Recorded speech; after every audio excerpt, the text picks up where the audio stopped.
and you have given me a very big surprise. मुझे तो लगा था कॉन्ट्रैक्ट एक्ट पूछने वाला हूँ, नेगोशिएबल इंस्ट्रूमेंट एक्ट पूछने वाला हूँ, तो लास्ट क्वेश्चन आज नहीं, आज तो कंपनीज एक्ट है। तो बहुत सारे लोग एंथुसियास्टिक होंगे, बहुत सारे स्टूडेंट्स एंथुसियास्टिक होंगे कि सर बहुत अच्छे से पढ़ रखा है, बहुत मज़ा आएगा, and there will be lots of correct answer. मेरे लिए तो विनर ढूंढना मुश्किल हो जाएगा, ऐसा सोच रहा था मैं। और मेरी जो टीम है वो भी बहुत टेंशन में थी कि सर विनर कैसे ढूंढेंगे, सर बहुत सारे आंसर आने वाले हैं। और ये तो CS फाउंडेशन और CS ईट हर जगह होता है सर ये तो, और एग्जीक्यूटिव प्रोग्राम में भी है सर। फिर दोबारा से contract act, negotiable instrument act और सेल ऑफ गुड्स और पार्टनरशिप। लेकिन क्या कहूँ, सरप्राइज हो गया, मैं शॉक हो गया। शॉकिंग सरप्राइज वाज दैट कि not even one correct answer, और बहुत सारे लोग तो मैदान छोड़कर पहले ही भाग गए थे। They didn't even well bother कि क्वेश्चन क्या पूछा जाने वाला है। सर आता ही नहीं है कॉन्ट्रैक्ट एक्ट। तो यहाँ पर दो चीज़ें बता दूँ आपको यहाँ पर before I go to the question today as per company law. आज के क्वेश्चन पे जाने वाले हैं। Last the topic when we took up the contract act, it's not just exams. Obviously मैंने पहले भी बोला था कि CS फाउंडेशन या CS ईट में एक लेवल तक है, लेकिन CS एग्जीक्यूटिव में लेवल बढ़ जाता है, वो एक अलग बात है एग्जाम्स की। लेकिन मैं बात करूंगा प्रोफेशनल करियर के बारे में, तो ये ज़रूर बोलूँगा कि प्रोफेशनल करियर में कॉन्ट्रैक्ट एक्ट बहुत ज़्यादा इम्पॉर्टेंट है। और आप लोगों को जब कॉन्ट्रैक्ट्स ड्राफ्ट करने होंगे for companies, and may be you are working with a law firm, और आप एक स्पेशल डिपार्टमेंट में काम कर रहे हैं जहाँ पर may be foreign collaboration agreements, joint venture agreements draft किए जा रहे हैं, और बहुत कुछ फ्रेंचाइज एग्रीमेंट्स। तो उन लॉज की फैमा है तो फैमा की स्पेशल नॉलेज या FDI लॉ की स्पेशल नॉलेज चाहिए, लेकिन उसके साथ साथ कॉन्ट्रैक्ट एक्ट की बेसिक नॉलेज तो चाहिए आपको, थ्रू आउट लाइफ चाहिए। सो बेसिक नॉलेज का मतलब सिर्फ बेसिक नॉलेज नहीं, एक्सपर्टीज चाहिए कॉन्ट्रैक्ट एक्ट के अंदर। याद रखिएगा, मतलब आपको कोई आज के बाद बताए या ना बताए, once you are into the professional life, it is automatically presumed कि आपको कॉन्ट्रैक्ट एक्ट 1872 बहुत अच्छे से आता ही होगा। और अगर नहीं आता है तो आप अपने खुद के साथ चीटिंग कर रहे हैं, और आप प्रोफेशनल लाइफ में उसकी वजह से कहीं ना कहीं सफ़र करोगे। अगर आपको कॉन्ट्रैक्ट एक्ट अच्छे से नहीं आता तो एक एडवाइस है आपको आज कि बहुत अच्छे से पढ़ लेना। अगर आपका करियर लीगल प्रोफेशन के साथ कनेक्टेड है, as company secretary practicing CS, or maybe as a lawyer in the law firm somewhere you are working, तो कॉन्ट्रैक्ट एक्ट तो सबको बहुत अच्छे से आना चाहिए। देयर इज नो एक्सक्यूज कि सर हमने कॉन्ट्रैक्ट एक्ट अच्छे से नहीं पढ़ा था in our course curriculum. Please don't give that excuse ever in your life. So that is one thing. अब फाइनली मैं आज के सवाल की तरफ बढ़ता हूँ, और आज 3 विनर होने वाले हैं, और all the best before we get started today. और एक बार फिर से सब लोग बोलेंगे कंपनी लॉ इन ब्लड।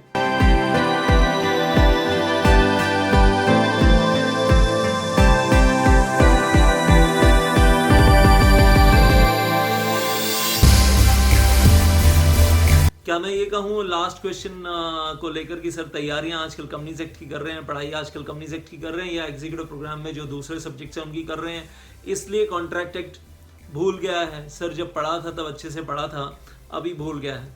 हाँ, ऐसे एक्सक्यूजेस दिए जाते हैं। I know these kind. कुछ लोग जेन्युइन एक्सक्यूज देते हैं, और कुछ लोग खुशी में हवा में एक्सक्यूज देते हैं। लेकिन चलिए आज बढ़ते हैं फिर आज के क्वेश्चन की तरफ, कंपनी लॉ की तरफ। Question number 1 and coming from section number 1, and the question is very simple. एक बैंकिंग कंपनी है ICICI bank limited, and it is governed by the Companies Act 2013 also. It is governed by Banking Regulation Act 1949 also. सबको पता है contradiction कहाँ पर है। Companies act 2013 कहता है बैलेंस शीट में कुछ चीज़ें बतानी है, शेड्यूल 3 कहता है बैलेंस शीट में कुछ चीज़ें बतानी है, और उधर दूसरी तरफ बैंकिंग रेगुलेशन एक्ट 1949 कहता है कि नहीं, स्टूडेंट्स आइटम 1 2 3 4 5 ये सब कुछ बैलेंस शीट में नहीं बताना है। चाहे कंपनीज एक्ट 2013 में लिखा है कि बताना है, लेकिन बैंकिंग रेगुलेशन एक्ट 1949 कहता है कि नहीं बताना है। अब सवाल ये है कि डिस्क्लोज करनी है वो चीज़ें बैलेंस शीट में कंपनीज एक्ट 2013 के हिसाब से, या no need to disclose. Well, as per banking regulation act 1949 और due to banking regulation act 1949, simple question, disclose और no need to disclose. That is question number 1। Question number 2 for you. अब interpretation अपने आप करते रहिएगा, एक नया act है, एक पुराना एक्ट है, कौन सा प्रिवेल करेगा, एक मतलब वो आप अपने आप सोचिए, that you have to think about it. And then I am proceeding further. Question number 2, section 2 clause 60 and section 2 clause 60 officer in default की जब बात करते हैं, वो लंबी सी लिस्ट है जिन सबको ऑफिसर इन डिफॉल्ट माना जाता है अगर कंपनी में कोई डिफॉल्ट होता है तो वेल, मेरा सवाल थोड़ा सा अलग हटके है उसमें, and that is focusing on holding company and subsidiary company. कि होल्डिंग कंपनी अगर कोई डायरेक्शन देती है सब्सिडरी कंपनी को to contravene particular section in the law, और सब्सिडरी कंपनी उन डायरेक्शंस को फॉलो करती है, और डायरेक्शंस देने वाले कौन है? The board of directors of holding company. They are giving the direction to subsidiary company कि ये काम करना है आपको सब्सिडरी कंपनी में इन कॉन्ट्रावेंशन ऑफ लॉ, और सब्सिडरी कंपनी के बोर्ड ऑफ डायरेक्टर्स प्रेशर में आकर वो काम करते हैं। तो अब दो सवाल हैं यहाँ पर, question 2A and question 2B। Question 2A, जो होल्डिंग कंपनी है आर्टिफिशियल पर्सन है, क्या उस आर्टिफिशियल पर्सन को ऑफिसर इन डिफॉल्ट माना जाएगा? Question number 1, yes or no, that you can say question 2A, yes or no, and question 2B कि वो जो होल्डिंग कंपनी के बोर्ड ऑफ डायरेक्टर्स हैं, क्या उन बोर्ड ऑफ डायरेक्टर्स को भी ऑफिसर इन डिफॉल्ट माना जाएगा for the default committed in subsidiary company? yes or no, that is 2B for you, simple, that's it, nothing much in there. और finally we'll moving on to the last question, question number 3। और अभी तक जो भी answer दिए गए वो सारे इनवैलिड थे, मैं बता दूं। और हाँ जी, सब लोग जितने लोग भी पिछले दिनों में विनर्स रहे हैं वो सब लोग आज ही पार्टिसिपेट करने के लिए एलिजिबल हैं। सरप्राइज तो बता दो, सरप्राइज है अभी बता रहा हूँ। Well, after the question number 3 कि आज वो बड़ा सरप्राइज क्या मिलने वाला है, what you are going to get. So well, I will say the question over here for you is question number 3, section 441, compounding of offense, composition of offense, that's a question for you। और सवाल ये है कि एक particular company है जिसमें default हुआ है, और ऐसा कोई डिफ़ॉल्ट हुआ है जिसके लिए फ़ाइन है 25 lakh rupees, and 25 lakh rupees for the company, 25 lakh rupees for the managing director, 25 lakh rupees for the whole time director, 25 lakh rupees for the company secretary, total fine 1 crore, total fine aggregate 1 crore. अब सवाल ये है कि compounding के लिए application किसके पास file करेंगे?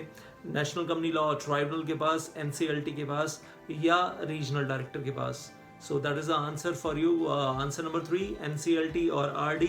और आंसर तो अब हमारे फ्री फ्लो रहते हैं, तो जो भी पहले तीनों आंसर्स देगा will answer 1, answer 2A 2B and answer 3 along with the 3 digits of your phone number.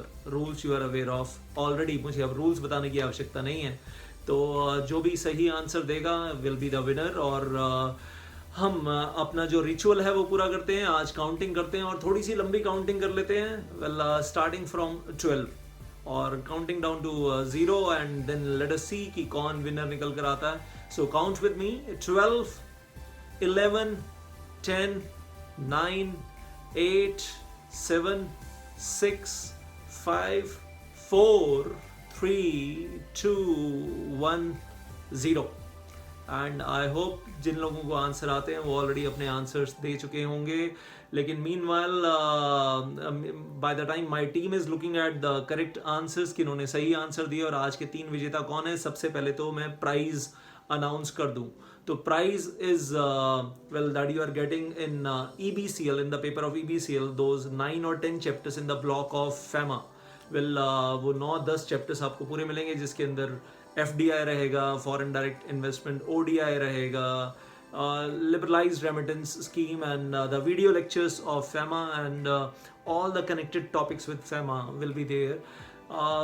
3 winners today. The first 3 correct answers will be getting that prize, and that is approximately 40 marks in the paper of EBCL video lectures you will be getting, and I tell you one thing, complicated है, cream है, मेहनत करने वाले chapters हैं।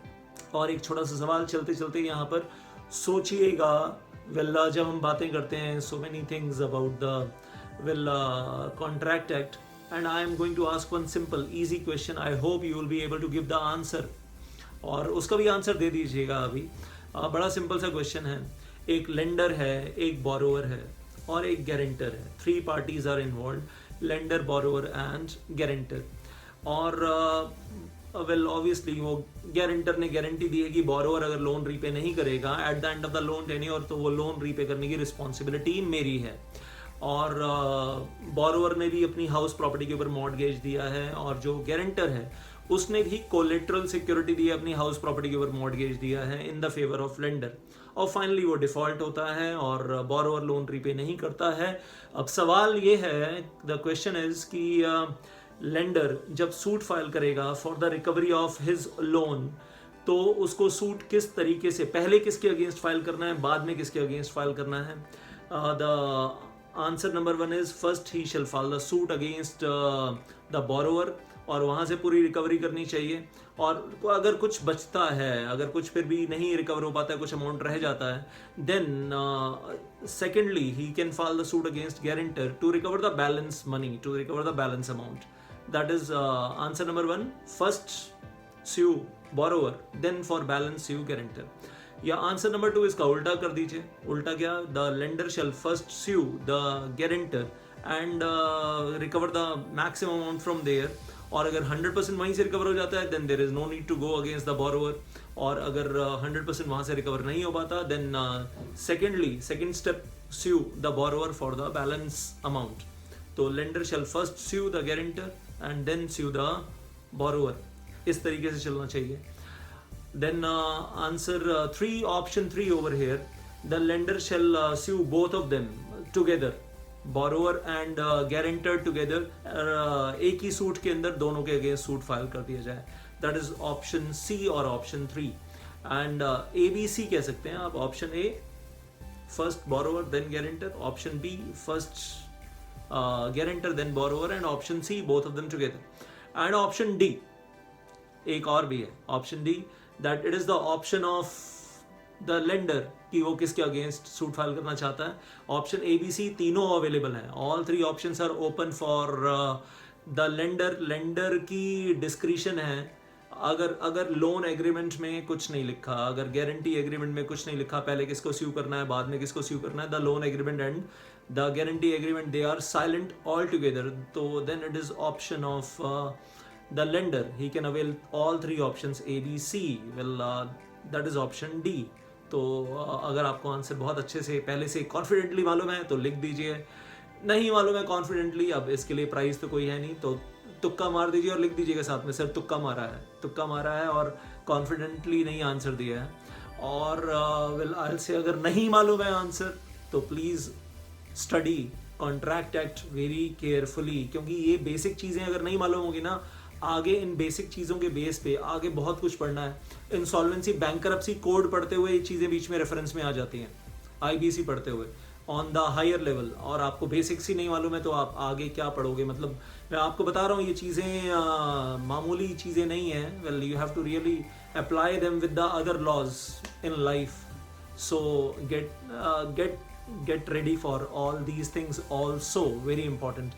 और finally I will से आज के विनर को congratulations, and I am hoping कि कुछ लोगों ने बिल्कुल सही जवाब आज एक्यूरेटली दिए होंगे, क्योंकि मामला कंपनीज एक्ट का था। So congratulation the winners of the day. और जाते जाते सर नेक्स्ट क्वेश्चन तो बता दो, आप कहाँ से पूछने वाले हो, तो बता दूं। Next question will be coming from ढोल धमाका, and I'll say that ढोल धमाका is section 184, 188। सर ये क्या, हाँ जी, रिलेटेड पार्टी ट्रांजेक्शन्स की तरफ जा रहे हैं और 184, 188 से क्वेश्चन आने वाला है। पढ़ाई कर लेना, मेहनत कर लेना सर, वो तो बहुत अथाह समंदर है सर, उसमें तो बहुत कुछ है डिस्कस करने के लिए। एंड आई एम होपिंग कि आप लोगों ने पहले अच्छे से पढ़ा हुआ है, आप आगे भी अच्छे से पढ़कर आंसर दे सकते हैं। साथ में 174 भी पढ़ लेना, कोरम, क्योंकि सब कोरिलेट हो जाता है ना, तो क्वेश्चन का लेवल ऊपर उठाने का मज़ा तभी आएगा। एक बढ़िया क्वेश्चन पूछूंगा, उसका बढ़िया सा आंसर दीजिएगा, and then you will be like ओहो सर ऐसे भी सोचना था। तो लेवल ऑफ क्वेश्चन अच्छा वाला रहेगा, will not be baby question next time. Thank you so much. जय माता दी।